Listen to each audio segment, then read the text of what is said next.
Some basic concepts में हमने types of goods की स्टडी करी थी।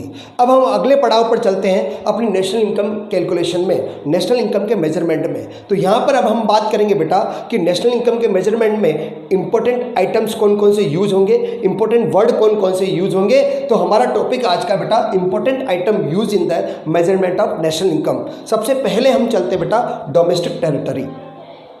लोग क्या सोचते हैं कि अपनी कंट्री, अपने देश की जो पॉलिटिकल फ्रंटियर है, जो पॉलिटिकल बाउंड्रीज है, वही डोमेस्टिक टेरिटरी होती है।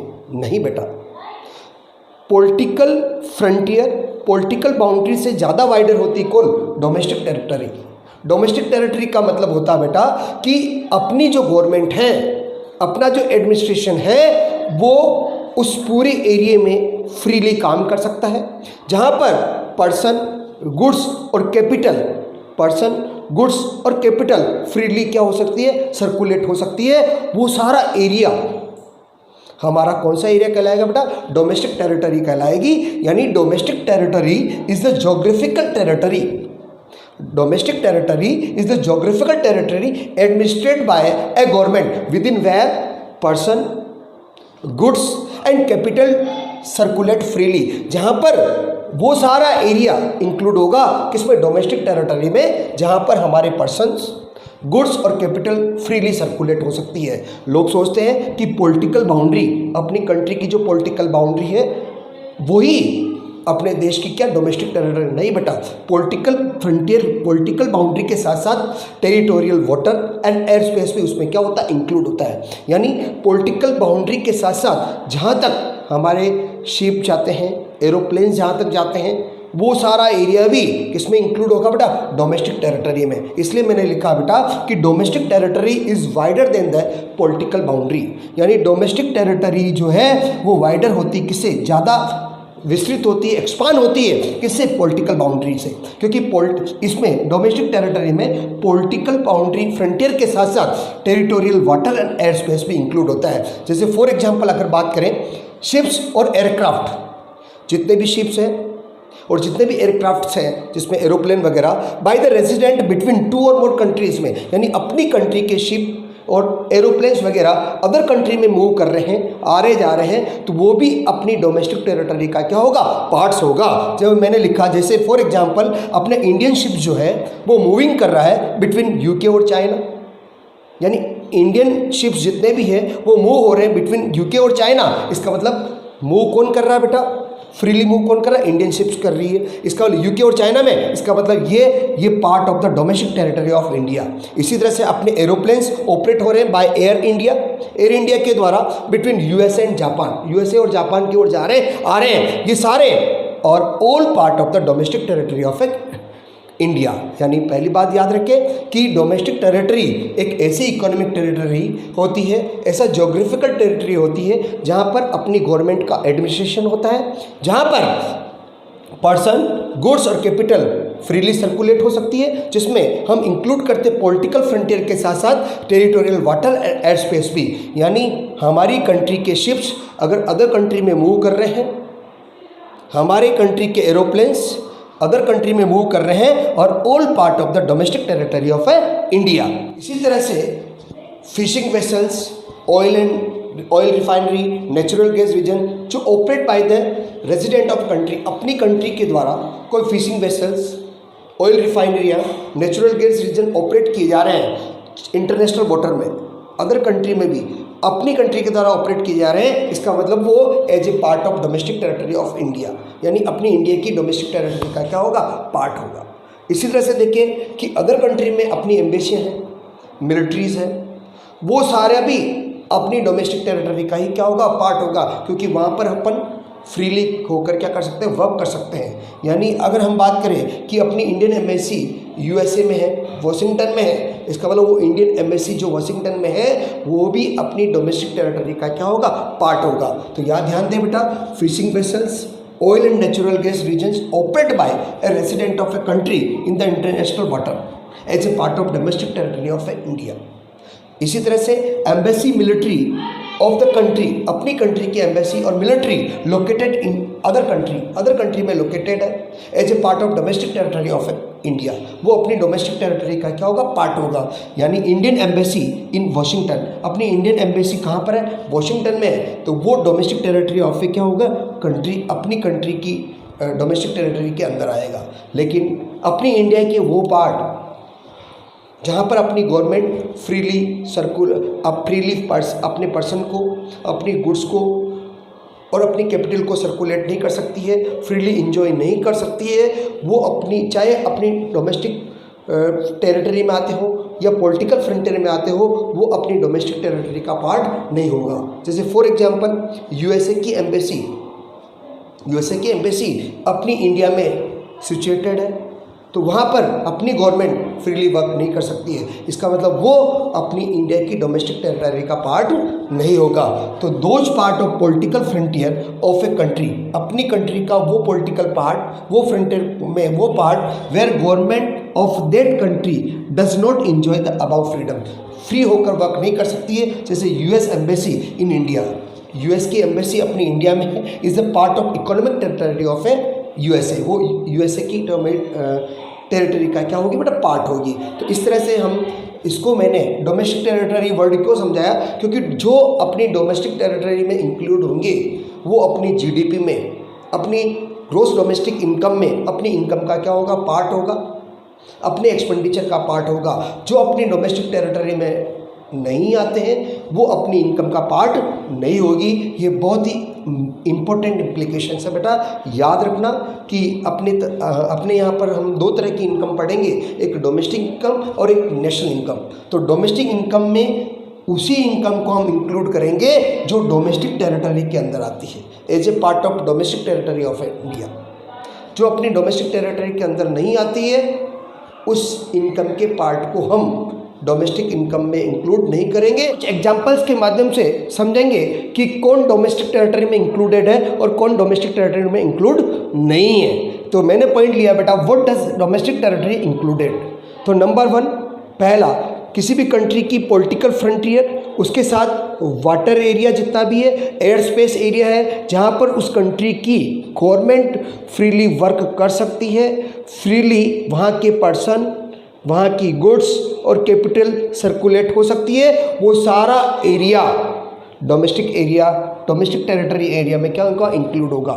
नंबर 2 बहुत इंपॉर्टेंट है बेटा, अगर किसी कंट्री की एम्बेसी और मिलिट्री अगर अदर कंट्री में लोकेटेड है, रेस्ट ऑफ वर्ल्ड में लोकेटेड है, एब्रॉड में लोकेटेड है, वहाँ किसी उस कंट्री की एम्बेसी जो है फ्रीली वहाँ वर्क कर सकती है। इसलिए वो एम्बेसी, फॉर एग्जांपल इंडिया की एम्बेसी यूएसए में है, तो यूएसए में हमारी जो एम्बेसी फ्रीली वहाँ वर्क कर सकती है, तो इसलिए वहाँ पर जो सिचुएटेड अपनी खुद की कंट्री की एम्बेसी है वो डोमेस्टिक टेरिटरी में क्या होगी, इंक्लूड होगी। इसी तरह से यूएसए की अगर कोई एम्बेसी अपनी इंडिया में सिचुएटेड है तो वो एरिया, अपनी कंट्री का वो पॉलिटिकल एरिया जहाँ पर यूएसए की एम्बेसी सिचुएटेड है, मिलिट्री सिचुएटेड है, जहाँ पर अपनी कंट्री के लोग फ्रीली वर्क नहीं कर सकते, सर्कुलेट नहीं हो सकते, तो वो अपनी कंट्री की डोमेस्टिक टेरिटरी का पार्ट नहीं होगा। तो बेटा ध्यान दो, embassies military located abroad, other country में लोकेटेड है, but excluding those located with in the political frontier. लेकिन हम वो एरिया निकाल रहे हैं जो अपनी पॉलिटिकल फ्रंटियर में कोई अदर कंट्री की एम्बेसी सिचुएटेड है, उसको इंक्लूड नहीं करेंगे। लेकिन अदर कंट्री में अपनी एम्बेसी या मिलिट्री एरिया लोकेटेड एरिया है, उसको हम अपनी डोमेस्टिक टेरिटरी में इंक्लूड करेंगे। फॉर एग्जांपल लें अपन, इंडियन एम्बेसी जो है वो वॉशिंगटन में है, अपनी इंडिया की एम्बेसी कहाँ सिचुएटेड है बेटा, वॉशिंगटन में। तो वो वॉशिंगटन का वो पार्ट जो इंडियन एम्बेसी का है जहाँ पर अपन फ्रीली वर्क कर सकते हैं, वो अपनी डोमेस्टिक टेरिटरी का पार्ट होगा। इसलिए लिखा बेटा, Indian embassy in Washington is a part of domestic territory of India. लेकिन यूएस की embassy, US embassy in India, US की एम्बेसी कहाँ है, इंडिया में, is a part of domestic territory of USA. वो किसका पार्ट होगी बेटा, यूएसए का। यानी अपनी पॉलिटिकल फ्रंटियर में किसी भी कंट्री की एम्बेसी अगर सिचुएटेड है तो वो अपनी डोमेस्टिक टेरिटरी का पार्ट नहीं होगा। थर्ड पॉइंट लें कि अपने ship aircraft operate by the resident of a country. अगर कोई कंट्री कोई शिप या एयरक्राफ्ट ऑपरेट कर रही है 2 और मोर कंट्री के बीच, रेस्ट ऑफ वर्ल्ड के बीच, तो जो कंट्री इन शिप्स को और एयरक्राफ्ट को ऑपरेट कर रही है वो उसी की डोमेस्टिक टेरिटरी का क्या होगा, पार्ट होगा। फॉर एग्जांपल हम बात करें बेटा अपनी इंडिया की बात करें बेटा, और इंडिया में अपना एयर इंडिया जो है वो चाइना, यूएसए, जापान में अपने एरोप्लेन्स की सर्विस दे रहा है, तो वो जो एयर इंडिया के एरोप्लेन्स हैं वो अपनी डोमेस्टिक टेरिटरी के क्या होंगे, पार्ट होंगे। तो यहाँ देखिए बेटा, ships aircraft operate by the resident of a country, यानी जो कंट्री शिप्स और एयरक्राफ्ट ऑपरेट कर रही है 2 और मोर कंट्री के बीच कहीं पर भी, जैसे फॉर एग्जांपल वो डोमेस्टिक टेरिटरी का क्या होगा, पार्ट होगा। फॉर एग्जांपल बात करें इंडियन शिप जितने भी है वो मूव कर रहे हैं बिटवीन यूके और चाइना के बीच, लेकिन ऑपरेट कौन कर रहा है बेटा, इंडिया कर रहा है। इसी तरह से एरोप्लेन ऑपरेट हो रहे हैं बाय एयर इंडिया, बाय किसके द्वारा बेटा, एयर इंडिया के द्वारा, बिटवीन यूएसए और जापान। तो all part of domestic territory of India, ये सब डोमेस्टिक टेरिटरी ऑफ इंडिया का क्या होंगे, पार्ट होंगे, क्योंकि इनको ऑपरेट कौन कर रहा है, इंडिया, तो ये इंडिया के पार्ट होंगे। तो जो कंट्री ऑपरेट कर रही है वो उसी कंट्री की डोमेस्टिक टेरिटरी का पार्ट होंगे। इसी तरह से fishing vessels, oil and natural gas region जितने भी है operate by the resident of a country, जो कंट्री ऑपरेट कर रहा है इंटरनेशनल वाटर में कहीं पर भी ऑपरेट कर रहा है, लेकिन जिस कंट्री की ओनरशिप है वो उसी के डोमेस्टिक टेरिटरी के क्या होंगे, पार्ट। लेकिन अब मैंने तो आपको ये बताया कि डोमेस्टिक टेरिटरी में कौन कौन इंक्लूड है, water area, water and air space पूरा पॉलिटिकल फ्रंटियर के साथ इंक्लूड है, अपनी एम्बेसी है, military, other rest of world में अगर जहाँ सिचुएटेड है वो भी अपनी डोमेस्टिक फ्रंटियर टेरिटरी का एक पार्ट होगा। जो शिप्स या एयरक्राफ्ट ऑपरेट कर रहे हैं, जो कंट्री ऑपरेट कर रहा है, जैसे फॉर एग्जांपल इंडिया ऑपरेट कर रहा है, तो वो इंडिया की डोमेस्टिक टेरिटरी का क्या होगा, पार्ट होगा। Fishing vessels, oil refineries, natural gas region जितने भी हैं वो operate by the resident of a country, जो कंट्री ऑपरेट कर रहा है वो उसी की डोमेस्टिक टेरिटरी का पार्ट होगा, चाहे वो इंटरनेशनल वाटर में ही क्यों ना वर्क कर रहा हो। लेकिन कौन सा पार्ट इंक्लूड नहीं होगा बेटा, अपनी पॉलिटिकल फ्रंटियर के, कंट्री के पॉलिटिकल फ्रंटियर के वे सारे पार्ट जहां हम अपनी इंडियन गवर्नमेंट्स या यूँ कहें जिस कंट्री की गवर्नमेंट फ्रीली वर्क नहीं कर सकती है, जहाँ पर हम फ्री होकर गुड्स, पर्सन और कैपिटल को सर्कुलेट नहीं कर सकते, वो चाहे अपनी पॉलिटिकल फ्रंटियर का हिस्सा हो, लेकिन अगर हम फ्रीली वर्क नहीं कर सकते हैं तो वो अपनी डोमेस्टिक टेरिटरी का पार्ट नहीं होंगे। For example those part of political frontiers of a country, यानी पॉलिटिकल फ्रंटियर किसी कंट्री की पॉलिटिकल फ्रंटियर का वो part where the government of that country, उस देश की कंट्री, उस देश की गवर्नमेंट जो है does not enjoy about the freedom, यानी फ्रीडम होकर वर्क नहीं कर सकती, are not being in the economic territory of a country, तो वो अपनी इकोनॉमिक टेरिटरी या डोमेस्टिक टेरिटरी का पार्ट नहीं होगा। फॉर एग्जांपल फॉरेन एम्बेसी जितनी भी है जो अपनी इंडिया में सिचुएटेड है, वहाँ पर अपनी इंडियन गवर्नमेंट्स है वो फ्री होकर वर्क नहीं कर सकते, इसलिए उसको डोमेस्टिक टेरिटरी का पार्ट नहीं माना जाएगा। तो फाइनल वे में बात करें, पॉलिटिकल फ्रंटियर चाहे वो वाटर एरिया हो, चाहे एयर स्पेस एरिया हो, जहाँ पर किसी कंट्री की गवर्नमेंट फ्री होकर वर्क कर सके। Number 2, other rest of world में जितने भी एम्बेसी है, मिलिट्री है, लोकेटेड रेस्ट ऑफ वर्ल्ड में है, लेकिन जिस कंट्री की एम्बेसी है, जिस कंट्री की मिलिट्री है, वही उसमें डोमेस्टिक एरिया का क्या होगा बेटा, पार्ट होगा। इसका एग्जांपल मैंने बहुत अच्छी तरह से आपका लिया है कि अगर Indian embassy rest of world में कहीं पर भी सिचुएटेड है, चाहे वो वाशिंगटन में हो, चाहे चाइना में हो, वो अपनी डोमेस्टिक टेरिटरी का पार्ट होगा। लेकिन यूएसए की एम्बेसी अगर अपने इंडिया में सिचुएटेड है तो वो अपनी डोमेस्टिक टेरिटरी का पार्ट नहीं होगा। जो कंट्री शिप्स एयरक्राफ्ट ऑपरेट कर रहा है, जो कंट्री ऑपरेट कर रहा है वो उसी की डोमेस्टिक टेरिटरी का पार्ट होगा। फॉर एग्जांपल अपने एयर इंडिया अपनी यहाँ से एरोप्लेन को ऑपरेट कर रही है, चाहे वो चाइना में करो, चाहे वो जापान में करो, वो अपनी डोमेस्टिक टेरिटरी का क्या होगा, पार्ट होगा। इसी तरह से चाहे वो fishing vessels, oil refinery, natural gas region जितने भी है वो ऑपरेट कर रही है by the resident of a country, जो कंट्री ऑपरेट कर रही है चाहे इंटरनेशनल वाटर पर, वो जो कंट्री ऑपरेट कर रही है वो उसी की डोमेस्टिक टेरिटरी का क्या होगा, पार्ट। लेकिन अपनी पॉलिटिकल फ्रंटियर के वे पार्ट जहाँ पर अपनी कंट्री की गवर्नमेंट फ्रीडम होकर वर्क नहीं कर सकती है, जहाँ पर अपनी कंट्री के people, public goods and capital freely circulate नहीं हो सकती है, वो अपनी भले पॉलिटिकल फ्रंटियर अपनी कंट्री की पॉलिटिकल फ्रंटियर में आ रहे हों, लेकिन वो अपनी डोमेस्टिक टेरिटरी का पार्ट नहीं होंगे। तो एग्जांपल लिया मैंने, फॉरेन एम्बेसी जितनी भी है लोकेटेड विद इन इंडिया, अपनी इंडिया में फॉरेन एम्बेसी जितनी भी है, फॉरेन मिलिट्री जितनी भी सिचुएटेड है, वो अपनी डोमेस्टिक टेरिटरी का पार्ट नहीं होगी। इतना मैंने क्यों पढ़ाया, क्योंकि जो डोमेस्टिक टेरिटरी का पार्ट है वो अपनी डोमेस्टिक इनकम में इंक्लूड होगा, और जो पार्ट नहीं है वो अपनी डोमेस्टिक इनकम में इंक्लूड नहीं होगा। कैलकुलेशन में फर्स्ट वर्ड हमारा काम आता था डोमेस्टिक टेरिटरी। अब सेकंड वर्ड लेकर चलते हैं नॉर्मल रेजिडेंट। रेजिडेंट वर्ड और सिटीजनशिप, लोग क्या सोचते हैं कि जो सिटीजनशिप होती है वही रेजिडेंट होता है। नहीं बेटा, सिटीजनशिप चीज़ अलग है और रेजिडेंट वर्ड अलग है। सिटीजनशिप का मतलब तो होता है कि citizenship is a basically a legal concept based on the place of birth, यानी जिस पर्सन का जिस कंट्री में बर्थ हुआ है वो उसको वहाँ की सिटीजनशिप मिल जाती है। लेकिन रेसिडेंट वर्ड चीज़ अलग होती है। नॉर्मल रेसिडेंट कौन होता है, नॉर्मल रेसिडेंट में वो सारे पर्सन, वो सारे इंस्टीट्यूशन, वो सारे बिजनेस यूनिट सारे इंक्लूड होंगे जिसका सेंटर इकोनॉमिक इंटरेस्ट होता हो जिस कंट्री के लिए, और वो पर्सन जो मोर देन 1 ईयर, 1 साल से अधिक उस कंट्री में रह रहा हो। 2 चीज़ें ध्यान दें, पहला वो पर्सन, वो इंस्टीट्यूशन याद रहे, या वो बिजनेस यूनिट जो 1 साल से ज़्यादा उस कंट्री में रह रही हो और जिसका इकोनॉमिक इंटरेस्ट उस कंट्री के लिए हो, उसको हम क्या कहते हैं, normal resident of a country कहते हैं। ये बहुत ही इंपॉर्टेंट वर्ड है बेटा, क्योंकि सिटीजनशिप का मतलब तो ये होता है कि जिस पर्सन का जिस कंट्री में बर्थ हुआ है वो वहाँ की सिटीजनशिप मिल जाती है। लेकिन रेसिडेंट वर्ड अलग है।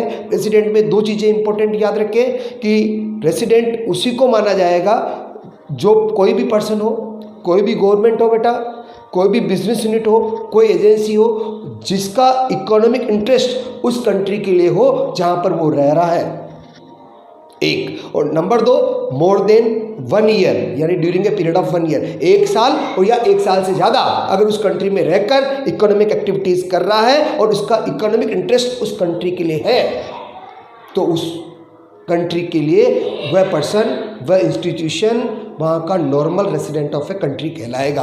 तो मैंने लिखा बेटा, नॉर्मल रेसिडेंट कौन होता है, resident of a country ordinarily include a person, an institution, a business unit, government and their agency is one whose, कोई भी हो सकता है, सेंटर इकोनॉमिक इंटरेस्ट लाइज, जिसका economic interest in the economic territory of a country या in economic interest lies that country, उस country के लिए हो, यानी कौन सी country, the country in which he lives, जहाँ पर वो रह रहा है, for a period of 1 year और मोर, यानी 1 साल और 1 साल से ज़्यादा अगर वह उस कंट्री में रहकर इकोनॉमिक एक्टिविटीज़ कर रहा है और उसका इकोनॉमिक इंटरेस्ट उस कंट्री के लिए है, तो वो वहाँ का normal resident of a country कहलाएगा। याद रहे बेटा कि सेंट्रल इकोनॉमिक इंटरेस्ट का मतलब क्या होता है कि द रेजिडेंट लिव और are located within economic territory, यानी वो रेजिडेंट उस कंट्री में रह रहा है, उस इकोनॉमिक टेरिटरी के अंदर रह रहा है और उसका इकोनॉमिक इंटरेस्ट उस कंट्री के लिए है। और सेकंड वर्ड बेटा याद रखें कि जितनी भी इकोनॉमिक एक्टिविटीज़ है, चाहे वो अर्निंग की हो, चाहे वो स्पेंडिंग की हो, वहाँ पर रहकर वो कर रहा है, इसका मतलब वो वहाँ का क्या कहलाएगा, normal resident of a country. यानी फाइनल वे में हम कह सकते हैं बेटा, resident of a country ordinarily include a person, an institution, a business unit, government their agency is one whose centre economic interest lies in the economic territory of a country, the country in which he lives, जिस कंट्री में वह रह रहा है, for a period of 1 year और more then 1 year, 1 साल और 1 साल से ज़्यादा रहकर वो इकोनॉमिक इंटरेस्ट उस कंट्री के लिए है और उस कंट्री के लिए अगर वह वर्क कर रहा है तो वह वहाँ का normal resident of a country कहलाएगा। इसीलिए लिखा बेटा द रेसिडेंट लिव्स और are located within economic territory, वह इकोनॉमिक टेरिटरी के अंदर सिचुएटेड है या रह रहा है और वह सारी इकोनॉमिक एक्टिविटीज़ कर रहा है, जिसमें चाहे वो अर्निंग की हो चाहे वो स्पेंडिंग की हो, उसमें रहकर वो वर्क कर रहा है तो वह वहाँ का नॉर्मल रेसिडेंट कहलाएगा बेटा। तो कुछ एग्जांपल्स लेकर हम कौन नॉर्मल रेसिडेंट में इंक्लूड होगा और कौन नहीं होगा इसके बारे में हम क्या करेंगे बेटा, स्टडी करते हैं। कुछ नॉर्मल रेसिडेंट के हम कुछ एग्जांपल्स लेते हैं। जैसे फॉर एग्जांपल फर्स्ट एग्जांपल मैं लेता हूँ Indians working in foreign embassy in India, यानी कोई फॉरेन एम्बेसी है और अपनी इंडिया में सिचुएटेड है और अपना इंडियन जो वर्कर है वो वहाँ वर्क कर रहा है, तो बोलो वो इंडियन वर्कर नॉर्मल रेजिडेंट होगा या नहीं होगा इंडिया का? यस होगा, वो इंडिया का ही नॉर्मल रेजिडेंट होगा, क्योंकि फॉरेन एम्बेसी है, इंडिया में सिचुएटेड है। फॉरेन एम्बेसी भले वो नॉर्मल रेजिडेंट वहाँ की हो जो जिस कंट्री की है, लेकिन इंडियंस वर्क कर रहा है तो वो इंडियन यहाँ का नॉर्मल रेजिडेंट होगा। लेकिन इसी तरह से अगर कोई फॉरेनर है वो इंडियन एम्बेसी अपनी और वो जापान में सिचुएटेड है और कोई फॉरेनर वहाँ वर्क कर रहा है, इसका वो फॉरेनर जो है अपना नॉर्मल रेसिडेंट नहीं होगा। याद रखो बेटा, अपनी इंडियन एम्बेसी भले ही अपनी इंडिया की normal resident of a country है, लेकिन वो कहाँ सिचुएटेड है बेटा? जापान में है और वहाँ पर कोई फॉरेनर वर्क कर रहा है, तो ये जो फॉरेनर है ये जो जिस कंट्री का है वो उसी का नॉर्मल रेसिडेंट होगा। इसी तरह से Indian employed in WHO located in India, WHO world health organisation जो लोकेटेड कहाँ है बेटा? इंडिया में है और अपना इंडियन एम्प्लॉई वहाँ वर्क कर रहा है, तो ये Indian employee normal resident of a country, अपनी कंट्री का नॉर्मल रेसिडेंट होगा। क्या होगा बेटा? Normal resident of a country होगा। इसी तरह से बात करें बेटा, फॉरेनर्स वर्किंग कर रहा है WHO, यानी अपने इंडिया में WHO सिचुएटेड है इंडिया में और कोई फॉरेनर यहाँ वर्क कर रहा है, इसका मतलब वो जिस कंट्री का है वो वहाँ का नॉर्मल रेसिडेंट होगा, वो इंडिया का रेसिडेंट नहीं होगा। इसी तरह से लोकल पीपल वर्किंग कर रही है in the office of IMF international monetary fund, जो अपने इंडिया में है, हालांकि ये इंस्टीट्यूशन कहाँ का है? रेस्ट ऑफ वर्ल्ड का है, यानी इसका बर्थ प्लेस अलग है, ये भले यहाँ का नॉर्मल रेसिडेंट नहीं है, लेकिन लोकल पीपल जो इंडिया की पीपल इस IMF में इंडिया में वर्क कर रही है, यानी ये जो सारी लोकल पीपल होगी ये भी नॉर्मल रेसिडेंट ऑफ कंट्री होगी।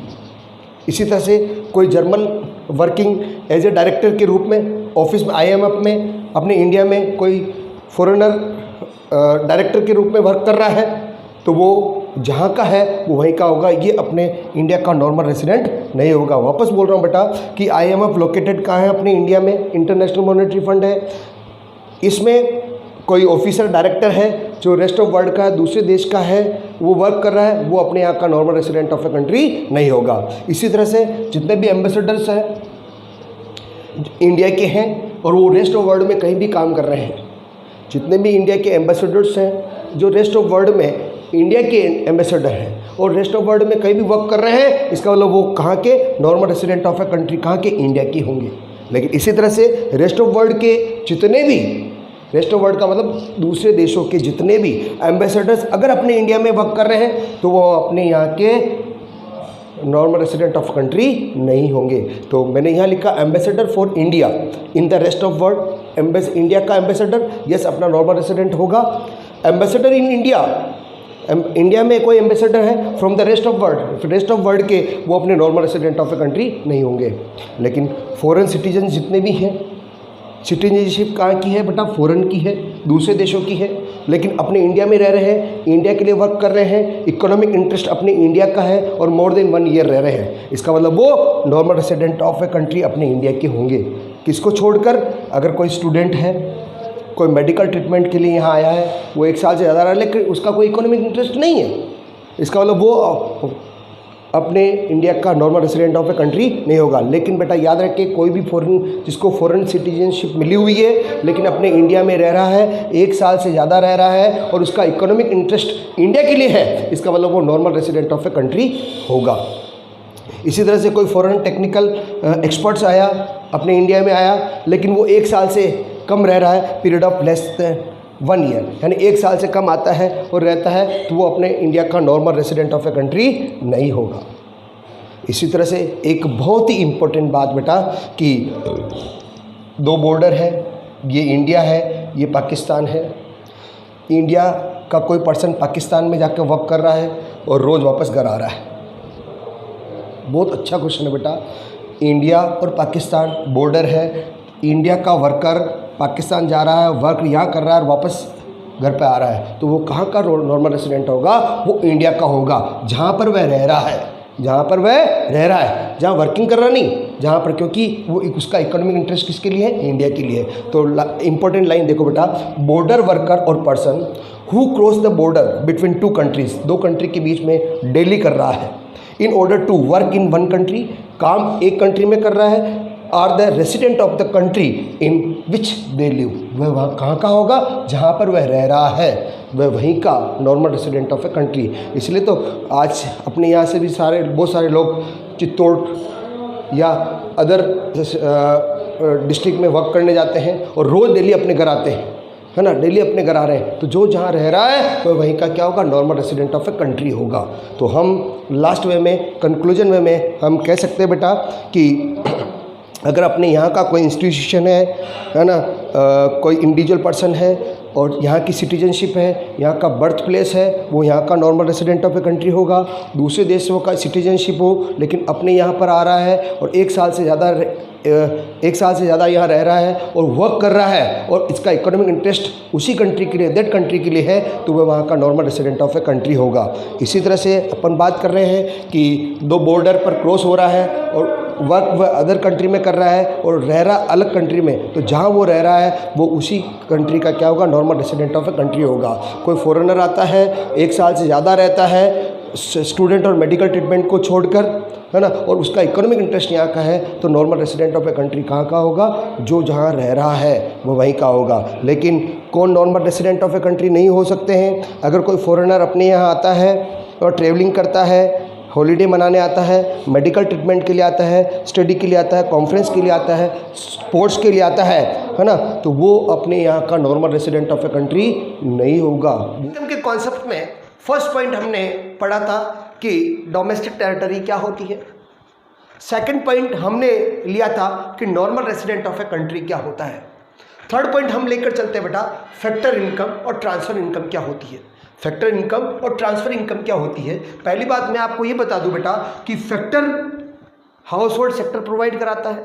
फैक्टर कौन कौन से होते हैं? जो प्रोडक्शन प्रोसीजर में यूज आते हैं, land, labour, capital, entrepreneur, organisation, ये सारे प्रोडक्शन के फैक्टर्स हैं जो प्रोडक्शन प्रोसीजर में हेल्प करेंगे, प्रोडक्शन प्रोसीजर में काम आते हैं और उनके बदले जो वो सर्विस प्रोवाइड कराते हैं उनके बदले जो उनको रिवॉर्ड मिलेगा वो सब कौन सी इनकम कहलाएगी बेटा? फैक्टर इनकम बोलते हैं उसको। तो फैक्टर इनकम क्या है? Factor income refers to income which is received as a reward for the factor service in the process of production, यानी प्रोडक्शन प्रोसीजर में अपनी सर्विस देने के बदले उन फैक्टर्स को जो कुछ भी रिवॉर्ड मिलता है, जो कुछ भी रिवॉर्ड मिलता है, वो सारी इनकम, कौन सी इनकम बोलेंगे बेटा? Factor income. वो फैक्टर कौन कौन थे? मैंने आपको बताया बेटा, लैंड को रिवॉर्ड के रूप में प्रोडक्शन प्रोसीजर यूज होने पर उसको क्या मिलता है बेटा? रेंट मिलता है। लेबर को क्या मिलता है बेटा? वेजेस मिलती है। कैपिटल को क्या मिलता है बेटा? इंटरेस्ट मिलता है। एंटरप्रेन्योरशिप को क्या मिलती है? प्रॉफिट मिलता है। इस तरह से प्रोडक्शन फैक्टर को, तो इस तरह से फैक्टर इनकम किसे कहते हैं बेटा? कि factor income refers to income which is received a reward for the factor service in the process of production. Land को रेंट, लेबर को वेजेस, कैपिटल को इंटरेस्ट, एंटरप्रेन्योरशिप को क्या मिलता है बेटा? प्रॉफिट मिलता है। लेकिन ट्रांसफर इनकम क्या होती है?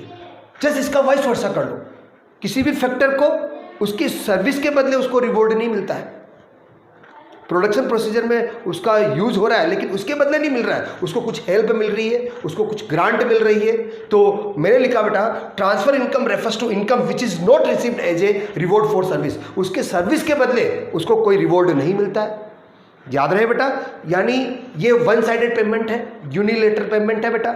यूनिलेटरल वन साइडेड का मतलब है इसके बदले हम कोई भी फैक्टर दूसरी सर्विस नहीं दे रहा होता है।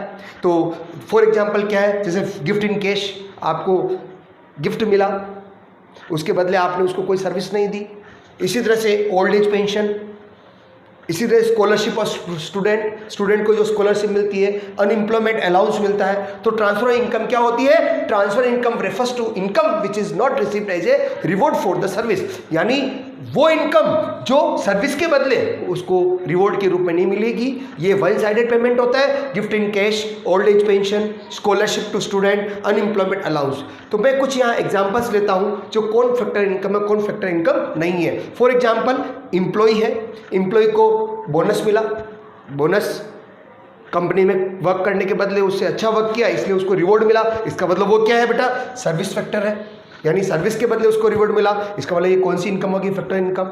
सैलरी रिसीव्ड हो रही है इंडिविजुअल किसी भी पर्सन को, तो सैलरी क्या है? सर्विस के बदले मिलेगी। इसी तरह से बेटा रेंट रिसीव्ड हो रहा है, रेंट यानी अपनी लैंड है ना, अब लैंड ओनर आप हो, उसके बदले लैंड को यूज़ कर रहे हैं उसके बदले, क्योंकि आप फैक्टर सर्विस दे रहे हैं तो उसके बदले मिल रहा है इस इंडिविजुअल पर्सन को, इसका मतलब वो भी क्या बेटा? फैक्टर इनकम होगी। Contribution to provident fund by the employer, यानी आपका मालिक, आप एम्प्लॉई है और आपका मालिक आपके प्रोविडेंट फंड में कुछ कंट्रीब्यूट कर रहा है, क्यों? ये भी कब कंट्रीब्यूट करेगा? क्योंकि आप उनको फैक्टर सर्विस दे रहे हैं, ये भी आपकी कौन सी इनकम बेटा? फैक्टर इनकम है। डिविडेंड रिसीव्ड मिल रहा है इंडिविजुअल पर्सन को, यानी डिविडेंड आपको मिलता है, तो ये सारी चीज़ें क्या है बेटा? फैक्टर इनकम है। तो आपको सर ट्रांसफर इनकम क्या होती है? तो ट्रांसफर में अनएम्प्लॉयमेंट अलाउंस आपको मिल रहा है, गवर्नमेंट आपको, आप बेरोजगार हैं और फिर आपको कोई अलाउंस दे रही है, बर्थडे गिफ्ट मिला, किससे? मामा से, अपनी मम्मी से आपको बर्थडे गिफ्ट मिला, स्कॉलरशिप छात्रवृत्तियाँ मिल रही गवर्नमेंट से आपको, ओल्ड एज पेंशन गवर्नमेंट से मिल रही है, ये सारा वन साइडेड पेमेंट है। इसके बदले कोई सर्विस हम कोई भी फैक्टर सर्विस प्रोवाइड नहीं कराता है, इसलिए ये कौन सी पेमेंट होगा बेटा? ट्रांसफर पेमेंट होगा। तो फाइनल में जो फैक्टर सर्विस प्रोवाइड कराकर प्रोडक्शन प्रोसीजर यूज होते हैं और उसके बदले उसको रिवॉर्ड मिलता है तो वो फैक्टर इनकम कहलाती है। और वो इनकम जो सर्विस के बदले नहीं मिले, वन साइडेड पेमेंट हो, वो सब कौन सी कहलाती है बेटा? ट्रांसफर इनकम कहलाती है। स्टडी करते हैं डिफरेंस बिटवीन फैक्टर इनकम और ट्रांसफर इनकम। बेटा फैक्टर इनकम हमने पढ़ा, ट्रांसफर इनकम हमने पढ़ा, तो इसके कॉन्सेप्ट को और क्लियर करने के लिए इन दोनों में हम डिफरेंस कर लें तो शायद आपको और अच्छी तरह से समझ में आएगा। और फिर मैं डिफरेंस को समझा रहा हूँ, फैक्टर इनकम, फैक्टर पेमेंट को समझा रहा हूँ। इसका एक इम्पोर्टेंट वे इसलिए भी है कि फैक्टर इनकम को हम नेशनल इनकम की जब कैलकुलेशन करेंगे तो फैक्टर इनकम जितनी भी है उसको सबको नेशनल इनकम में क्या करेंगे? इंक्लूड करेंगे। लेकिन ट्रांसफर पेमेंट जितना भी होता है उसको हम नेशनल इनकम एस्टिमेशन में इंक्लूड नहीं करते, इसलिए समझना बहुत जरूरी है इस कॉन्सेप्ट को। तो फैक्टर पेमेंट और ट्रांसफर पेमेंट में क्या डिफरेंस है? मीनिंग मैंने आपको बताया था कि कोई फैक्टर जो है वो सर्विस प्रोवाइड करा रहा है प्रोडक्शन प्रोसीजर में, उसके बदले उसको रिटर्न मिल रहा है, रिवॉर्ड मिल रहा है, वो सब कौन सी इनकम कहलाती है बेटा? Factor income. लेकिन without providing any services any goods, हमने न तो कोई सर्विस प्रोवाइड कराई न कोई गुड्स प्रोवाइड कराई, फिर भी हमें रिटर्न मिल रहा है, तो वो कौन सा पेमेंट कहलाएगा बेटा? Transfer payment. तो मीनिंग क्या है बेटा? It refers to income received by factor input in return for the factor service in the process of production. Production procedure में हमने सर्विस प्रोवाइड कराई, उसके बदले हमें फैक्टर इनपुट को जो रिटर्न मिला वो क्या बेटा? फैक्टर पेमेंट है। लेकिन ट्रांसफर पेमेंट मैंने कहा income received without providing any goods and services, हमने कोई गुड्स और सर्विस प्रोवाइड नहीं कराई फिर भी हमें रिटर्न मिला, वो क्या कहलाएगा बेटा? Transfer payment. बेटा फैक्टर पेमेंट एक अर्न इनकम होती है, हमारी कमाई हुई इनकम होती है, हमें पता होता है हमने सर्विस प्रोवाइड कराई उसके बदले हम लेते हैं। लेकिन बेटा ट्रांसफर पेमेंट जो होता है वो अनअर्न इनकम होती है, हमने कुछ मेहनत नहीं करी फिर भी अपने को इनकम मिलती है। बेटा एक जो इंपॉर्टेंट पॉइंट बताने जा रहा हूँ, फैक्टर पेमेंट या फैक्टर इनकम जितनी भी होगी, जब हम नेशनल इनकम का एस्टिमेशन करेंगे, कैलकुलेशन करेंगे, तो फैक्टर पेमेंट को या फैक्टर इनकम को नेशनल इनकम कैलकुलेशन में इंक्लूड करेंगे। लेकिन ट्रांसफर पेमेंट जितना भी होगा उसको हम नेशनल इनकम के एस्टिमेशन में, कैलकुलेशन में हम इंक्लूड नहीं करेंगे। तो estimation of national income it is include in national income, इसको नेशनल इनकम में इंक्लूड करते हैं, but it is not included in national income, इसको नेशनल इनकम में इंक्लूड नहीं करते हैं। इसी तरह से फैक्टर पेमेंट जो होती है वो बायोलेटरल इनकम होती है। बायोलेटरल इनकम का मतलब है दोनों तरफ से, हम एक तरफ से सर्विस प्रोवाइड कराएंगे या गुड्स देंगे, बदले में अपने को रिटर्न मिलेगा। जैसे लैंड हमने प्रोवाइड कराया उसके बदले हमें रेंट मिल गया, हमने लेबर दी उसके बदले वेजेस मिल गया, हमने कैपिटल दी बदले में इंटरेस्ट मिल गया, हमने एंटरप्रेन्योर ऑर्गेनाइजेशन दिया बदले में अपने को प्रॉफिट मिल गया। तो बायोलेटरल इनकम होती है, यानी हम कुछ देंगे उसके बदले हमें कुछ मिलेगा। लेकिन ये यूनिलैटरल पेमेंट्स होता है, एक तरफा होता है, उसके बदले हमें कोई भी सर्विस प्रोवाइड नहीं करानी पड़ती है, कोई गुड्स नहीं देनी पड़ती है, फिर भी हमें रिटर्न मिलता है। इसलिए ये बायोलैटरल इनकम है, ये यूनिलैटरल इनकम है। इसमें एग्जांपल क्या बेटा, रेंट, वेजेस, इंटरेस्ट, प्रॉफिट। इसमें क्या क्या एग्जांपल हो सकते हैं, गिफ्ट हुआ, अनएम्प्लॉयमेंट हुआ, अनएम्प्लॉयमेंट अलाउंस हो गया, डोनेशन मिल गया आपको, स्कॉलरशिप मिल गई, सब्सिडी मिल गई। अभी कोविड-19 चल रहा है तो गवर्नमेंट बहुत सारे आपको कुछ डोनेशंस दे रही है, कुछ कभी स्कॉलरशिप दे रही है, कभी कुछ गिफ्ट दे रही है ना। तो वो सारी चीज़ें, ये सब अर्न इनकम होती है, ये वन साइडेड पेमेंट होता है। तो फाइनल वे में हम क्या कहते हैं बेटा, फैक्टर पेमेंट वो होता है जो इनपुट को रिटर्न मिलता है, फैक्टर सर्विस प्रोवाइड कराता है प्रोडक्शन प्रोसीजर में, उसके बदले ये अर्न इनकम होती है जिसको हम नेशनल इनकम में कैलकुलेट करते हैं। ये बायोलैटरल इनकम होती है जिसमें रेंट, वेजेस, इंटरेस्ट और प्रॉफिट आता है। लेकिन ट्रांसफर पेमेंट वो होता है जो without providing any goods and service, हम कोई गुड्स और सर्विस प्रोवाइड नहीं कराते हैं, ये अर्न इनकम होती है जिसको नेशनल इनकम में कैलकुलेट नहीं करते हैं। ये unilateral payment one sided payment होता है बेटा, जिसमें gift, unemployment, allowance, donation, scholarship, subsidy, ये सारी इसी में क्या होती है बेटा, इंक्लूड होती है।